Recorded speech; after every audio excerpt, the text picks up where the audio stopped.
Venkateswara gold తాకట్టులో ఉన్న మీ బంగారాన్ని విడిపించి కొనబడును.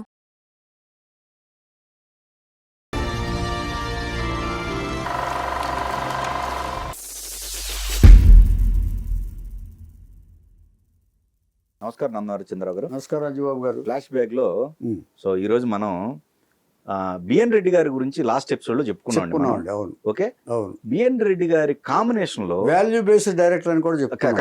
కరెక్ట్. సో ఆయన కాంబినేషన్ లోనే కేవీ రెడ్డి గారు ఉన్నారు. అప్పుడు మనం చర్చించుకున్నాం. అదే డీటెయిల్డ్ గా రాలేదు కేవీ రెడ్డి గారి గురించి. అసలు కేవీ రెడ్డి గారు ఒక సెపరేట్ ఫినామినా. కరెక్ట్. సో అసలు ఆయన సెపరేట్ డైరెక్టర్. ఎగ్జాక్ట్లీ. ఆయన 11 పిక్చర్లు తీస్తే ఈయన 14 పిక్చర్లే చేశారు 30 సంవత్సరాల కెరీర్ లో. రైట్. శ్రీకృష్ణ సత్య లాస్ట్ ఏమండి, ఆయన పెద్ద చరిత్ర. కరెక్ట్. సో ఆయన కూడా కేవీ రెడ్డి గారు కూడా తాడిపత్రిలో పుట్టారు.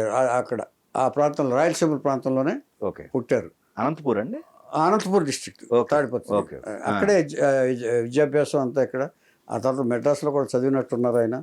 ఎడ్యుకేషన్ సరే. ఆయన కూడా బిఎస్సి ఆనర్స్ చదివాడు. ఆయన బిఎస్సి ఆనర్స్. ఇక్కడ చూడండి, చాలా మంది అంటా ఉంటారు ఏమి చదువుకోలేదా అయితే సినిమాలకు వెళ్ళండిరా, సినిమాకి పిచ్చిగా మాట్లాడుతూ ఉంటారు. సినిమాకి అప్పుడు వాల్యూ లేదు. చూడండి మన దర్శకులు ఎంతమంది డైరెక్టర్స్. తర్వాత ఒకటి చెప్పనండి, పెద్ద దర్శకులు అయిన వాళ్ళు అందరూ కూడా తమ బ్రెయిన్ ఉపయోగించి దర్శకత్వం వహించారు తప్ప ఏదో వేరే విధంగా దర్శకత్వం చేయలే. కరెక్ట్. వాళ్ళ బ్రెయిన్, వాళ్ళ చదువును ఉపయోగించి మనం ఏం ప్రేక్షకులకు చూపించాలని చెప్పేసి దర్శకత్వాన్ని ఒక కొత్త నిర్వచనం చెప్పారు. ఇవాళంటే మనం దర్శకుడు చేసి షార్ట్ ఇలా పెట్టాలి నేర్చుకుంటున్నాం. ఆ రోజున లేదు. గ్రాఫిక్స్ లేని టైంలోనే మాయాబజార్ లాంటి ఎన్ని సినిమాలు అది వస్తాను, నేను ఆ కెరీర్కి వస్తాను. కేవీ రెడ్డి గారు ఫస్ట్ డైరెక్టర్ కాదు. అవును, డైరెక్టర్ కాదు, ఆయన క్యాషియర్గా వచ్చారు. కేవీ రెడ్డి గారు ఇంతకు ముందు చెప్పుకున్నాం మనం. అవును. మూలా నారాయణ స్వామి గారు అని ఒక పెద్ద ఫైనాన్షియర్. రైట్. ఆయన పేరు అది కూడా చెప్పాను, రాయలసీమ బిర్లా గారు. అవునవును, పెద్ద ఫైనాన్షియర్. రైట్. ఈయన క్లాస్మేట్స్. ఏమండి, అదంతా చెప్పుకున్నా కూడా ఈయన ఇష్యూలో చెప్పాలి కాబట్టి చెప్పాలి. ఈయన కథ ఇది. రైట్. ఈయన విషయం కాబట్టి ఖచ్చితంగా చెప్పి తీరాలి. రైట్. అయినప్పుడు మూలా నారాయణ స్వామి గారు, బిఎన్ రెడ్డి గారు వచ్చినప్పుడు అది కూడా చెప్పుకున్నాం. మూలా నారాయణ స్వామి గారు సినిమా తీస్తున్నప్పుడు ఏం చేశారంటే బిఎన్ రెడ్డి గారితో చెప్పి మన కేవీ రెడ్డి అని ఉన్నాడు నా క్లాస్మేటు, అంచేత ఆయన పిలిపిస్తాను. లెక్కల్లో జీనియస్, ఎప్పుడు కూడా లెక్కల్లో 100కి 95, 100 కూడా వచ్చిన సందర్భాలు ఉన్నాయి. అంచేత ఆయన చేస్తే మన ప్రొడక్షన్కి బాగా ఉంటుందని చెప్పేసి. ఏంటంటే వీళ్ళు పిక్చర్ ప్లాన్ చేశారు కదా మన దీంతో, వాహిని కాదు, రోహిణి పిక్చర్స్. దీంట్లో మన గృహలక్ష్మి అనే సినిమా హెచ్ఎం రెడ్డి, దీంట్లో మూలా నారాయణ స్వామి, బిఎన్ రెడ్డి గారు పార్ట్నర్స్ అని చెప్పాను కదా ఇంతకుముందు ఎపిసోడ్ లో చెప్పాను. దానికోసం అని పిలిపించారు. ఇచ్చేదంటే ఈ స్నేహితుడిని వదులుకోవడానికి, ఇచ్చేదంటే అత్యంత క్లాస్మేట్స్ 5th క్లాస్ నుంచి వాడు. అంచేత వదులుకోబుద్ది కాక ఆయన సంగతి తెలుసు కాబట్టి వీడైతే కరెక్ట్గా ఉంటాడు నాకు. ఇచ్చేత ఎప్పుడైనా ఇదివరకు ఇప్పుడు కూడా మన సొంత వాళ్ళని మన అకౌంట్ చూడటానికి పిలిపించుకోవడం అనేది పరిపాటి సినిమాలో. కరెక్ట్. అది ఆనాటి నుంచి ఉంది. మనకు తెలిసిన వాళ్ళు అయితే మనకి కంట్రోల్లో ఉంటుంది బడ్జెట్ అనేది ఆలోచన ఆనాటి నుంచి ఉంది. అంతే కేవీ రెడ్డి గారిని పిలిపించారు. పెర్ఫెక్ట్గా ఆయన పెద్ద ప్లానర్, గ్రేట్ ప్లానర్ అసలు. ఏమండి, అలా చేసి క్యాషియర్గా చేశాడు. చేసిన తర్వాత ఆయన కూడా అయిపోయిన తర్వాత క్యాషియర్గా అయిపోయింది. ఆ సినిమా అయిన తర్వాత బిఎన్ రెడ్డి గారు, మూలా నారాయణ స్వామి గారు వచ్చారు. వాళ్ళతో పాటు కేవీ రెడ్డి గారు. కేవీ రెడ్డి గారు కూడా బయటకు వచ్చారు. బయటకు వచ్చి ఇప్పుడు ఈయన కూడా ఒక పార్ట్నర్గా వాహిని పిక్చర్స్లో స్టార్ట్ చేశారు. స్టార్ట్ చేసి 3 పిక్చర్లు చేశారు. వందే మాత్రం, సుమంగళి, ఇది బిఎన్ రెడ్డి గారి డైరెక్షన్లో ఈయన క్యాషియర్, ప్రొడక్షన్ మేనేజర్ అన్నీ చేశారు ఆయన. చేసిన తర్వాత ఈయనలో ఉన్న అది కూడా బిఎన్ రెడ్డి గారి ఎపిసోడ్లో చెప్పాను నేను. ఈయన గ్రహించి ఈయన ఎప్పుడు కూడా క్రియేటివ్ సైడ్ ఎక్కువ ఇంట్రెస్ట్ చూపించేవాడు ఈయన. ఎవరో మన కేవీ రెడ్డి గారు. పైగా విద్యాధికుడు ఆయన. బిఎన్ రెడ్డి గారు డిగ్రీ చదివితే ఈయన కూడా డిగ్రీ చదివారు. ఆయన ఆలోచనలు కూడా అలాగే ఉండేవి. చేత ఈయన గ్రహించిన ఏం చేద్దంటే బిఎన్ రెడ్డి గారు వాహిని పిక్చర్స్ మీద నేను సినిమా తీస్తాను, భక్తపోతన స్టార్ట్ చేశాడు ఆయన కేవీ రెడ్డి గారితో. ఏ సబ్జెక్ట్ చేద్దాం అనుకుంటే సోషల్ విద్యలో ఇప్పుడంతా మొత్తం పౌరాణికాలను హిస్టారికల్స్ ఉన్నాయి కదా, అంచేత భక్తపాతం తీద్దామని భక్తపాతం తీశాడు. భక్తపాతం తీసి సూపర్ డూపర్ హిట్ అయింది. సూపర్ డూపర్ హిట్ అయిన తర్వాత మళ్ళీ ఆయనే బిఎన్ రెడ్డి గారి బ్యానర్లోనే యోగి వేమన రెండో పిక్చర్ కూడా తీశారు.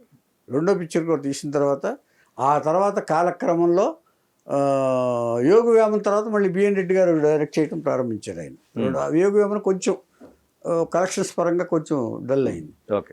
ఇక బిఎన్ రెడ్డి గారు మల్లేశ్వరి దాంతో పడిపోయి ఇక కేవీ రెడ్డి గారితో 2 పిక్చర్లు తీశారు కదా, ఇక బిఎన్ రెడ్డి గారు తన పిక్చర్లు తీసుకోవడం ఆయన స్టార్ట్ చేశాడు. అంచేత ముందే అనుకున్నారు ఆయన, నేను ఒక పిక్చర్ తీస్తే తర్వాత నువ్వు పిక్చర్ చేద్ది కానీ అనుకున్నారు. కానీ భక్తపాతం సక్సెస్ తోటి యోగి వేమన తీసేశారు ఆయన రెండో పిక్చర్ కూడా. అప్పుడు ఏమన్నారంటే బిఎన్ రెడ్డి నేను ఒక పిక్చర్ చేస్తాను, నువ్వు పిక్చర్ చెయ్యి అని భక్తపాతం తర్వాత అనుకున్నారు, ఒక అండర్స్టాండింగ్. కానీ ఆ తర్వాత కేవీ రెడ్డి గారు యోగి వేమన తర్వాత బిఎన్ రెడ్డి గారు మల్లేశ్వరి స్టార్ట్ చేయడంతో ఇదైపోయారు. ఆ తర్వాత కాలక్రమంలో నాగిరెడ్డి గారు వచ్చి జాయిన్ అయ్యారు. నాగిరెడ్డి గారు వచ్చి జాయిన్ అయిన తర్వాత ఇప్పుడు విజయవాహిని అయింది. విజయవాహిని అయిన తర్వాత స్వర్గసీమ స్టార్ట్ చేశారు. చక్రపాణి గారు పిలిపించారు. చక్రపాణి గారు నాగిరెడ్డి చక్రపాణి అనే పేరు ఆయనంటే గౌరవం బాగా ఇదైపోయింది. ఈ తర్వాత విజయ బ్యానర్లో ఇక సినిమాలు స్టార్ట్ అయినాయి. సినిమాలు స్టార్ట్ అయిన తర్వాత ఇప్పుడు ఈయనకి ఎక్కువ కొంచెం మంత్రజాలం సినిమాలు ఇవన్నీ కేవీ రెడ్డి గారికి ఇంట్రెస్ట్ అంట కొంచెం. నేను విన్నాను. కేవీ రెడ్డి గారికి ఇవన్నీ ఈ మ్యాజిక్లు ఈ మాయాజాలాలు ఇవన్నీ ఇంట్రెస్ట్ అంట. అందుకని ఆ ఇంట్రెస్ట్ ప్రకారం పాతాళ భైరవి సినిమా కథ తయారు చేసి వాళ్ళకి వినిపిస్తే అది తీశారు. అది సూపర్ డూపర్ హిట్ అయిపోయింది. ఈ సినిమాని చాలా వరకు కూడా విఠలాచార్య అనుకుంటారు కదా అండి. అవునవును. కేవీ రెడ్డి బ్రెయిన్ చేయండి. అదే అందుకంటే అప్పటికే ఇది అంటే మాయాజాలం అంటే ఇంత బాగా తీశారంటే ఖచ్చితంగా విఠలాచార్య గారే. దీనికి ముందు నాగేశ్వరరావు గారిని అనుకున్నారండి. జానపద హీరో ఈ సినిమా పాతాళ భైరవికి. నాగేశ్వరరావు గారిని అనుకుంటే ఒకసారి ఆ హుషారు ఉండాలి కదండి. ఇప్పుడు ఎలాగంటే ఆ మాంత్రికుడి దగ్గర కొంచెం తెలివిగా బిహేవ్ చేయాలి, కొంచెం హుషారుగా ఉండాలి కదా.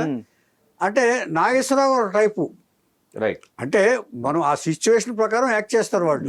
కానీ నాగేశ్వరరావు గారు అయిన తర్వాత ఒకరోజు వాహిని స్టూడియో కారులో వస్తుంటే రామారావు గారు స్టూడియో ఆర్టిస్ట్ కదా, టెన్నిస్ ఆడుతున్నారంట. టెన్నిస్ ఆడుతూ ఎగిరి బాలు బ్యాటు టెన్నిస్ ఆడటంతో అదేంటిది ఆ జుట్టు ఎగురుతుందంట. అట్లాగా ఆయన బాగా జుట్టు ఉండేది రామారావు గారికి. జుట్టు ఎగురుతుంటే ఇది కదా కావాల్సింది మనకి, నా ఇమాజినేషన్కి ఇతను కరెక్ట్గా సరిపోతాడని చెప్పేసి నాగేశ్వరరావు గారిని పక్కన పెట్టేసి రామారావు గారితో పాతాళ భైరవి స్టార్ట్. ఓకే. అది ఫస్ట్ నాగేశ్వరరావు గారు అనుకున్నాను. ఇచ్చేది ఆయన కూడా స్టూడియో ఆర్టిస్టే కదా. Right right. స్టూడియో అంటే అప్పట్లో వీళ్ళందరూ మంత్లీ శాలరీస్ అయింది. పాతాళ భైరవి సూపర్ హిట్ అయింది. సూపర్ హిట్ అయిన తర్వాత ఒక చిన్న మిస్అండర్స్టాండింగ్ వచ్చింది. డీటెయిల్గా చెప్పను కానీ నేను పాతాళ భైరవి తర్వాత ఎవరో కామెంట్స్ చేసుకుంటున్నారని విన్నాను నేను పాతాళ భైరవి లేకపోతే మళ్ళీ నాగిరెడ్డి గారు ఉల్లిపాయలు వ్యాపారం చేసుకోవాలి అని ఎవరో కామెంట్ చేశారు. అది కేవీ రెడ్డి గారి మీద పడింది. అది పాతాళ భైరవి హిట్ లేకపోతే నాగిరెడ్డి గారు మళ్ళీ వెనక్కి వెళ్ళిపోయేవాళ్ళు అన్నారట. అది విన్న నాగిరెడ్డి గారు హర్ట్ అయ్యారు అని ఆయన అన్నాడు. నాకేం పర్వాలేదు అని ఆయన ఏదో చేసుకున్నాడు. ఇట్లా మిస్అండర్స్టాండింగ్స్ వచ్చినాయి. మిస్అండర్స్టాండింగ్ వచ్చిన తర్వాత ఇమ్మీడియట్గా ఆయన ఏం చేశాడంటే మళ్ళీ కేవీ రెడ్డి గారు సెకండ్ పిక్చర్ చేయలే అంత హిట్ తర్వాత. అప్పటికే మాయాబజార్ చేద్దాం అనుకున్నారు. చక్రపాణి గారు వీళ్ళందరూ కలిసి ఈ గ్రూప్ అంతా కలిసి మాయాబజార్ కథ డిస్కస్ చేశారు, కానీ పక్కన పెట్టారు. అంటే కొన్ని తేళ్ళ అందులో పాండవులు కూడా లేరు, గుర్తుందో లేదో మీకు. పాండవులు కనపడరు మాయాబజార్ లో. So screen play beautiful narration, కానీ అప్పుడు ఏదో కన్ఫ్యూషన్స్ ఉంటాయి. మాయాబజార్ స్క్రిప్ట్ అనుకున్నప్పుడు తేలేదు. అప్పుడు ఏం చేశారంటే ఎల్వి ప్రసాద్ తోటి మిస్సమ్మ, వేరే కమలాకర్ కామేశ్వరరావు గారితో వీళ్ళతోటి తీసుకున్నారు. ఒక దాదాపుగా 6 ఏళ్ల వరకు కేవీ రెడ్డి గారు సినిమా చేయలే. దేంట్లో విజయ ప్రొడక్షన్ అంత పెద్ద హిట్ ఇచ్చాక చేయలే. అంటే హర్ట్ అయ్యారు వాళ్ళు. ఈ పాయింట్ కరెక్టో కాదో నాకు తెలియదు, కానీ మొత్తానికి మిస్అండర్స్టాండింగ్స్ మాత్రం వచ్చినాయి వాళ్ళకి వీళ్ళకి. తర్వాత ఈ పాతాళ భైరవి కంటే ముందే ఈ మాయాబజార్ అనుకున్న కథ అనుకున్నా కాబట్టి 6 ఏళ్ల తర్వాత మాయాబజార్ తీద్దామని చెప్పి గట్టిగా ఒక సపోర్ట్ వినిపించింది. మాయాబజార్ తీయాలి, అలాగే తీసి తీరాలి, మంచి కాదు అది అని చెప్పి ఆర్టిస్టులు అందరూ ఉన్నారు, నాగేశ్వరరావు అన్నారు. అట్టున్నప్పుడు మళ్ళీ కేవీ రెడ్డి గారిని తీసుకొచ్చారు. 57 అది. ఓకే. మాయాబజార్ 57, పాతాళ భైరవి అయిన తర్వాత 57లో మాయాబజారు తీశారు. మరి ఈ 6 సంవత్సరాలు కేవీ రెడ్డి గారు ఖాళీ, కేవీ రెడ్డి గారు వేరే తీశారు, దొంగరావుడు తీశారు. తర్వాత పెద్ద మనుషులు అనే సినిమా తీశారు. ఏమండి అయిన తర్వాత ఎక్కువగా తీసింది అక్కడ. ఆయన సొంత పిక్చర్ తీసుకున్నాడు. అయిన తర్వాత ఒక మాయాబజార్ తీశారు. స్టూపెండస్ హిట్ అయిపోయింది. స్టూపెండస్ అయిపోయి కేవీ రెడ్డి గారితో పై చేయి మళ్ళీ అయిపోయింది. ఇప్పుడు ఆయన ఇష్ట ప్రకారమే. ఇప్పుడు ఒక దర్శకుడు సక్సెస్ అయిన తర్వాత ఏముంటది, ఆయన ఏం చెప్తే అదే వేదం. ఇంతకు ముందు వాళ్ళు ఏం చెప్తే అది వినాలి. ఇప్పుడు ఎవరో లేనప్పుడు హిట్ లేనప్పుడు ఏం చేయాలంటే ఇచ్చేస్తారు. కరెక్ట్. చేత చేశారు. చేసిన తర్వాత మాయాబజార్ ఖచ్చితంగా ఆయనే కథలో కూర్చున్నాడు, ఆయనే చేశారు. అంటే ఆస్థాన విద్వాంసులు ఉంటారు చాలా మంది. తర్వాత కృష్ణశాస్త్రం తీసుకొచ్చింది కేవీ రెడ్డి గారే, పాలగుమి పద్మరాజుని తీసుకొచ్చింది కేవీ రెడ్డి గారే విజయ స్టూడియోకి. విజయదంటే ఇది ఎక్కువ ఏమనుకుంటాడంటే ఆయన మేధావులు అక్కర్లేదు, సినిమాని అర్థం చేసుకునే వాళ్ళు చాలు, నాకు ఓవర్ మేధావులు ఉంటే సినిమాని పాడు చేసేస్తారని ఇదిలో ఉండేవాడు ఆయన. నిజంగా కేవీ రెడ్డి గారిది ఇంకోటి చెప్పుకోవచ్చండి. ఇప్పుడు మీరు అన్నారు చూసారా, మ్యాథమెటిక్స్ అంటే క్యాల్కులేషన్. ఈ ప్రొడక్షన్ లో కూడా ఫిలిం రీల్ ఎంత వరకు అదే దానికోసం చెప్తాను నేను. ఇది దొంగరాముడు అప్పుడే తెలిసింది ఇది. ఓకే. ఆయన మధుసూదన్ రావు గారు కూడా కేవీ రెడ్డి గారిని ఫాలో అయ్యారు. ఎన్టీ రామారావు గారు కూడా కేవీ రెడ్డి గారిని ఫాలో అయ్యారు దర్శకత్వంలో. ఎందుకంటే ఆయన ముందు డైరెక్షన్ డిపార్ట్మెంట్ పిలుస్తాడు, స్క్రిప్ట్ ఇలా ఇస్తాడు, చదవండి అంటాడు. ఆయన చదవండి అన్న తర్వాత స్టాప్ వాచ్, ఒక్కో సీన్కి స్టాప్ వాచ్ ఆన్ చేస్తాడు. ఎంత డ్యూరేషన్ వచ్చింది, ఈ షాట్ ఎంత, ప్రతి షాట్కి డ్యూరేషన్. ఇప్పుడు మీకు గుర్తుందో లేదో, ఇప్పుడు డిజిటల్ మీడియా వచ్చిన తర్వాత టీవీ సీరియల్స్లో ఫుటేజ్ మార్చేస్తారు, నంబర్స్. తెలుసా మీకు అది? అది వరకు ఆయన అలాగా ఫాలో అయ్యేవాడు ఆయన. ఆ తర్వాత డిజిటల్ వచ్చింది ఇక్కడ మనకి. ఈ షాట్ ఎంత ఫుటేజ్, ఈ షాట్ మనం టీవీ సీరియల్స్లో చూస్తాం, మానిటర్లో చూసుకొని చేస్తాం. అలాగా ఆ రోజుల్లో ఆయన స్టాప్ వాచ్ పెట్టుకుని అసిస్టెంట్ డైరెక్టర్, ఒకరోజు అసిస్టెంట్ డైరెక్టర్ కూర్చుని సీన్ చదివాడు. సీన్ చదివిన తర్వాత ఎంత వచ్చింది అన్నాడు. 2 minutes వచ్చిందండి అన్నాడు. ఇంకో హాఫ్ మినిట్ యాడ్ చేసుకున్నాడు. అదేంటి సార్, నేను చదివితే అంతే కదా సార్ అన్నాడు. నువ్వు చెప్పావయ్యా, నువ్వు బాగా చెప్పావు. అక్కడ చదివేది గోవిందరాజు సుబ్బారావు గారు. ఆయన ఒక్కోదానికి తడబడితే ఏం చేస్తావు అని చేత ఇలా ఇంత క్యాల్కులేటెడ్గా ఉండేవాడు. మాయాబజార్ ఇక చరిత్రలో చెప్పగలని చేసే. దాని తర్వాత మీకు ఒక వరల్డ్లో CNN IBN చేసిన పరిశోధనలో వాళ్ళు ప్రపంచంలోని గ్రేట్ పిక్చర్స్ 100 అని వాళ్ళు పీపుల్స్ వెర్డిక్ట్ తీసుకుంటే అందులో పాతాళ భైరవి, మాయాబజార్ ఉన్నాయి. ఆంధ్ర పిక్చర్స్ లో. CNN IBN international news channel. అసలు నిజంగా ఉండదగిన సినిమా అంచేత దాని స్క్రీన్ ప్లే ఇంతవరకు ఏమంటే పాండవులు లేకుండా, అద్భుతం అండి, పాండవులు లేకుండా చేయటం అనేది ఒక గ్రేట్ థాట్ అండి. కరెక్ట్. అది ఇంతవరకు నభూతో నా భవిష్యత్. అంతటి మేధావి కేవీ రెడ్డి గారు. ఇంచేతంటే చక్రపాణి గారు అంచేతాడు ఒకళ్ళనే కాదండి. అవునవును. ఆ స్థానంలో అందరూ వద్దండి. పాలగుం పద్మరాజు గారు అక్కడ. ఆ తర్వాత డివి నరసరాజు గారిని తీసుకొచ్చింది ఈయనే. ఇప్పుడు మన కేవీ రెడ్డి గారు విజయకి ఇంట్రడ్యూస్ చేసింది. అదే సినిమా అనుకుంటా. అయిపోయింది. అది అయిపోయిన తర్వాత జగతేక వీడు కథ. ఇప్పుడు ఈయన రీడ్ చేశారు. ఆయన ఏం చెప్తే అదే జగదేక వీడి కథకి. మాయాబజార్ అయిపోయింది కదా, అసలు ప్రూవ్ చేసుకున్నారు కదా కేవీ రెడ్డి గారు. అంచేత Pathala Bhairavi hit, super hit. Mayabazar hit తర్వాత జగదేవుడు కథ, ఒక చిన్న కథ. వాళ్ళు వస్తే ఎలా ఉంటుంది ఇది, ఏది మన దీంట్లో. అందులో ఘంటసాల గారి పాట శివశంకరి అనేది ఎంత పాపులర్ అయిందో తెలుసు. అలాగా ఆయన చేస్తుండగా జగదేవుడు కథ తర్వాత మళ్ళీ వరుసగా సినిమాలు అయిన తర్వాత ఏం చేశారంటే కరెక్ట్గా చెప్పుకోవాలంటే సొంత సినిమాలు కూడా చేశాడు ఆయన. ఆ తర్వాత కృష్ణార్జున యుద్ధం చేశాడు ఆయన, ఈ చేశారు, గుణసుందర కథ చేశారు, జయంతి పిక్చర్స్ అని ఓపెన్ చేశారు కేవీ రెడ్డి గారు. పెళ్లినాటి ప్రమాణాలు కూడా చేశారు. ఇంకోటి ఇక్కడ ఈ కేవీ రెడ్డి గారు బ్యానర్ స్టార్ట్ చేయడానికి రీజన్ ఏమైనా ఉందా? ఎందుకంటే వీళ్ళు ఉన్నారు ఆల్రెడీ మన కాదు, గ్యాప్ ఇస్తా ఉండేవాళ్ళు వీళ్ళు, కంటిన్యూస్ గా తీలా, అందుకోసం పెట్టాలి, అప్పుడు చేయాలి కదా, ఆయన కంటిన్యూస్ గా చేయరు కదా. అయితే తర్వాత ఒక పిక్చర్ అయిన తర్వాత కానీ ఇంకో పిక్చర్ ఒప్పుకునేవాడు కాదు. ఎందుకు ఒప్పుకోరని అడిగితే చెప్పాడు, నాకు 2 బ్రెయిన్స్ లేవు నాయన, ఒక పిక్చర్ వరకే నా బ్రెయిన్ పనిచేస్తుంది అని చెప్పేవాడు. అంటే ఇవన్నీ పెద్దవాళ్ళు వాళ్ళు చెప్పిన ఓన్ వర్డ్స్ ఇవి, ఓన్ వర్డ్స్. అంచేత అలాగా నేనేం అబద్ధం చెప్పట్లేదు. అయిపోయిన తర్వాత మధ్యలో చేసుకుంటూ వచ్చారు. ఆయన కమలాకర్ కామేశ్వరరావుతో సినిమా చేశారు విజయవాడలో, గుండమ్మ కథ, సోషల్ గా గుండమ్మ కథ చేశారు. తర్వాత కేవీ రెడ్డి గారి శిష్యుడే ఈయన సంగీత శ్రీనివాసరావు గారు, ఆయన గ్రేట్ స్టోరీ దీంట్లో ఉండేవాడు, ఆయన మ్యూజిక్ సజెషన్స్ ఇస్తా ఉండేవాడు ఆయన, సంగీత శ్రీనివాసరావు గారు. అంచేత ఇది అయిపోయిన తర్వాత ఉమాచండి గౌరీ శంకర్లు కదా, హరిశ్చంద్ర ఎన్టీఆర్ తోటే విజయ ప్రొడక్షన్స్ లో తీశారు. 2 సూపర్ ఫ్లాప్. భాగ్యచక్రం ఇంకో సినిమా మరి విజయవాడకి తీశాడు, ఇంకొకటి తీశాడు, అది కూడా తీశాడు ఆయన, అది కూడా ఫ్లాప్. ఎన్టీఆర్ తోటే, అంటే 3 సినిమాలు ఎన్టీఆర్ తోటి ఫ్లాప్. అందులో 2 నాకు తెలిసినంత వరకు, నమ్మకం ఉన్నంత వరకు నాకు ఉమాచండిను హరిశ్చంద్ర విజయవాడది, నాగిరెడ్డి గారి. దాని తర్వాత ఈయన తేడా వచ్చేసింది, ఈయన పట్ల బిహేవియర్లో తేడా వచ్చేసింది. తేడా వచ్చేసిన తర్వాత ఒకరోజు ఈయన ఆఫీస్ నుంచి బయలుదేరిపోతే కారు లేదు, కారు ఇవ్వాల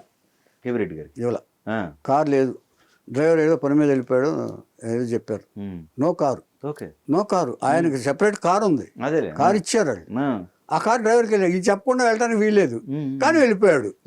ఈయనకి అర్థమైపోయింది. అవి నడుచుకుంటూ వస్తుంటే అప్పుడు ఎన్టీ రామారావు గారు అక్కడ చూసి, అదేంటి సార్ నడుచుకుంటూ వెళ్తున్నారని చెప్తే, ఏం లేదు నాయన అని చెప్పి వెళ్ళిపోతుంటే ఆయన కారులో ఇచ్చి ఇంటికి పంపించాడు. అక్కడితోటి ఆయన అక్కడి ఇదైపోయింది. ఆ తర్వాత కన్నా గ్యాప్లో తర్వాత శ్రీకృష్ణ సత్య తీశాడు. ఎవరు? రామారావు గారు పిలిచి, రామారావు గారు ఎందుకు పిలిచారంటే కొడుకుని అమెరికా పంపించడానికి కొంత డబ్బులు కావాల్సి వస్తే ఇంటికి వచ్చాడు ఎవరు? రామారావు గారు ఇంటికి వచ్చాడు. ఎవరు? కేవీ రెడ్డి గారు. అంటే ఎంత డబ్బులు ఉన్న వాళ్ళకైనా ఒక్కోసారి, ఎందుకంటే ఇబ్బంది ఉంటుంది కదండి, అది దాన్ని మనం కాదనలేము. దాని అంతా అన్ని హిట్ పిక్చర్లు తీస్తే అవి విజయవాడలే కాదు కదా. అదే అలాగా ఆయన వెళ్తే చాలా గౌరవం. కేవీ రెడ్డి గారు అంటే కూర్చోండి సార్ అన్నారు. కూర్చోండి సార్ అంటే, మరి ఇలాగా అమెరికా పంపించాలి, ఇవ్వగలవా, నీ దగ్గర ఉందా, మీరు వెళ్ళండి సార్, ఇంటికి వెళ్ళండి సార్ అన్నాడు. తిక్కురావు అని చెప్పేసి ఆయన పిలిచి ఇమ్మీడియట్గా ఇచ్చేసి క్యాష్ వెళ్ళి ఆయనకి ఇచ్చేసారు ₹1,00,000 రామారావు గారికి. ఏది? అది కూడా ఇక్కడ ఇంటి దగ్గర పంపించారు. కాదు, ఆ తర్వాత వెళ్ళి, సార్ నేను ఏదో మిమ్మల్ని ఇచ్చేయటానికి కాదు, అసలు ఇది నేను ఇస్తానన్నాడు ఆయన. మీరు ఇవ్వటానికి కాదు, నేను శ్రీకృష్ణ సత్య అనే సబ్జెక్ట్ మీద నాకు మోజు ఉంది, దాని మీద మీకు కమాండ్ ఉంది, పౌరాణికాల మీద కమాండ్ ఉంది, అంచేత మిమ్మల్ని అడుగుతున్నాను నేను, అంచేత మీరు నాకు చేసి పెట్టండి. మీరు కనీసం మీరు ఒకవేళ మూడ్ లేకపోతే అక్కడ కూర్చోండి, మేము చేసుకుపోతాం, మీరు అక్కడ కూర్చొని మీ అసిస్టెంట్గా మేము చేసుకుపోతాం అని చెప్పి రామారావు బతిమాలితే కేవీ రెడ్డి గారిని పిలిచి శ్రీకృష్ణ సత్య అప్పగించి ఆయన చేసి అది హిట్ అయింది మళ్ళీ. అంచేత నా కెరీర్ ఫ్లాపులతోనే వెళ్ళిపోతుందని కేవీ రెడ్డి గారు దిగులు పడుతున్న సమయంలో ఈ శ్రీకృష్ణ సత్య హిట్ తోటి ఆయన ఎండ్ వచ్చేసింది. శ్రీకృష్ణ సత్య తర్వాత ఆయన 6 నెలలకి చనిపోయారు కేవీ రెడ్డి గారు. ఇంచేత దిగులు ఉంటుందండి. ఏమండి, సూపర్ ఇప్పుడు పతాక స్థాయికి వెళ్ళిన తర్వాత ఆయన ఫ్యామిలీ మ్యాన్ కేవీ రెడ్డి గారు. భార్య అంటే విపరీతమైన ఇది, వాళ్ళ సంతానం 9 మంది పిల్లలు. అవునా? అంతమంది పిల్లలు అంటే వాళ్ళ అన్యోన్య దాంపత్యానికి నిదర్శనం ఇది, దీనికని చెప్పొచ్చు. అంచేత ఎన్ని సినిమాలు చేసినా ఆయన ఫ్యామిలీని నిర్లక్ష్యం చేయలేదు అంటానికి, ఫ్యామిలీని గౌరవించాడని చెప్పడానికి ఎంతకంటే లేదు. ఇంతకంటే గొప్ప విషయం ఏంటంటే, రోజు ఆయన షూటింగ్కి వెళ్ళేటప్పుడు భార్య తలదువ్వాలండి. రోజు షూటింగ్కి వెళ్ళేటప్పుడు భార్య తలదువ్వి వెళ్ళిరండి అని చెప్పేసి ఆవిడకి చెప్తేనే తప్ప వెళ్ళేవాడు కాదండి కేవీ రెడ్డి గారు. ఏమండి ఇంత సెంటిమెంటల్ ఆయన Right. భార్య రోజు ఆ డాబా మీద కూర్చుని కబుర్లు చెప్పుకునేవాడంట, భార్యతో కబుర్లు చెప్పేవాడంట. నాగిరెడ్డి గారి పర్సనల్ లైఫ్కి వచ్చాం మనం. ఏమండి ఆయన ఫ్యామిలీ అటాచ్మెంట్ బాగా ఎక్కువ. ఓకే. ఫ్యామిలీని ఎప్పుడూ నిర్లక్ష్యం చేసేవారు కాదు ఆయన. సినిమాలు ఎంత శ్రద్ధగా చేస్తారో ఫ్యామిలీని కూడా అంతే శ్రద్ధ చేస్తారు. ఏమండి ఒకటి చెప్పేవాడు ఆయన ఎప్పుడు కూడా, ఏంటంటే మీరు ఈ డ్రెస్ ఏంటి, ముతక పంచి ఏమిటి, కద్దరు షర్ట్ ఏంటి, వైట్ షర్ట్లు ఏమిటి అని అంటే, నాయన దర్శకత్వం చేయడానికి బ్రెయిన్ కావాలి కానీ దుస్తులు ఎందుకు నాయన, డ్రెస్ ఎందుకు నాయన, ఇది ఉండేది. జనరల్ గా ఈ రోజుల్లో ఏ కారులో దిగామా ఎంతమంది మనకి అట్లాంటి రోజులు. కానీ ఆయన మేధస్సుకి బట్టలు ఏరినానా, మేధస్సుతో దర్శకత్వం చేస్తాం మనం. సూపర్. ఆ తర్వాత వాళ్ళ ఆలోచన విధానం కూడా పవిత్రంగా ఉండేది సార్. అందుకనే వాళ్ళ సినిమాలన్నీ పవిత్రంగా ఉన్నాయి. మీరు గుర్తుపెట్టుకోండి, బిఎన్ రెడ్డి గారు చేసిన ఇది చేసిన సినిమా పట్ల వాళ్ళ ఆలోచన చాలా పవిత్రంగా. అందుకనే వాళ్ళు చిరంజీవులు, నో డౌట్ అబౌట్. అందుకనే ఇప్పుడు మనం మాట్లాడుకోం. చిరంజీవులు అంటే టైటిల్ కూడా బాగానే ఉంటుంది. ఏమండి అయిపోయిన తర్వాత ఇంత అనుభవించిన ఈ మెంటల్ స్ట్రగుల్ ఎప్పుడు బయటకు ఇంట్లో తెలియచేవాడు కాదండి. కానీ వాళ్ళకు ఉంటుంది కదా, ఇంత బాగా ప్రేమించే భర్త, పిల్లలతోటి నిండు సంసారం ఉండేది. 9 మంది పిల్లలు అంటే చూసుకోండి ఒకసారి ఎలా ఉంటుందో. క్యాన్సర్ వచ్చింది, అటాక్ చేయండి. ఈ దిగులు ఇవన్నీ ఉంటాయండి. ఏం చేతంటే విజయవాడలు పంపించేసిన ఇదన్నీ ఇప్పుడు ఆయన ఇక్కడ ఎక్స్ప్రెస్ చేయలేకపోయినా వాళ్ళకు ఉంటుందిగా. ఎక్కడో ఎంతో వైభవంగా బతికిన ఆయన ఇలా ఉంటుంది కదండి. అయిన తర్వాత అక్కడ క్యాన్సర్ వచ్చేటప్పటికి ఒక్కసారిగా షాక్ కేవీ రెడ్డి గారు తట్టుకోలేకపోయాడు. అంతే. అప్పటి నుంచి ఆయన ఏం చేశారు తెలుసండి, ఏ భర్త అయినా ఎవరైనా చేస్తారో తెలియదు కానీ ఆయన షుగర్కి వేసుకోవాల్సిన మందులు, బీపీకి వేసుకోవాల్సిన మందులు వేసుకోవడం మానేశారు భార్య కోసం. అంటే ఆ డబ్బు కూడా దీనికి ఉపయోగపడుద్దా? డబ్బులు కాదండి, భార్యకి జబ్బు వస్తే నేను కూడా ఎందుకు ఉండాలనే ఊహ ఆయనకి. భార్య జబ్బు తను కూడా వెళ్ళిపోవాలనే ఊహ. ఇది ఎవరికి తెలీదు. నేను అనుకుంటున్నా మందులు మానేశారంటే ఏంటంటే బీపీకి వేసుకోవాల్సింది కుదరదు, షుగర్ పెరిగితే లాభం లేదు. అంచేత భార్య క్యాన్సర్ వచ్చిందని తెలిసిన దగ్గర నుంచి ఆయన మందులు మానేశారు. షుగర్కి వేసుకోకపోతే షుగర్ పెరిగిపోద్ది, బీపీకి వేసుకోకపోతే బీపీ రక్తనాళాలు చెడిపోతాయి. అందుకని ఆయన అంత తొందరగా వెళ్ళిపోయాడు అని నాకు డౌట్. అంటే మనకు డీటెయిల్స్ తెలియదు. నాకు తెలిసిన వివరాల మేరకు, నాకు తెలిసిన పరిజ్ఞానం మేరకు నేను చెప్పాను, నాకు తెలిసింది. అంచేత ఆ తర్వాత నెక్స్ట్ డే 70లోనో ఎప్పుడో ఆయన వెళ్ళిపోయాడు. అంచేత భార్య కోసం అంటే అంత సినిమాల పట్లే కాదు, కుటుంబం పట్ల కూడా అంత నిజాయితీగా నిబద్ధతతో బ్రతికిన దర్శకుడు కేవీ రెడ్డి గారని ఆయనకు నివాళులు అర్పిస్తున్నాం.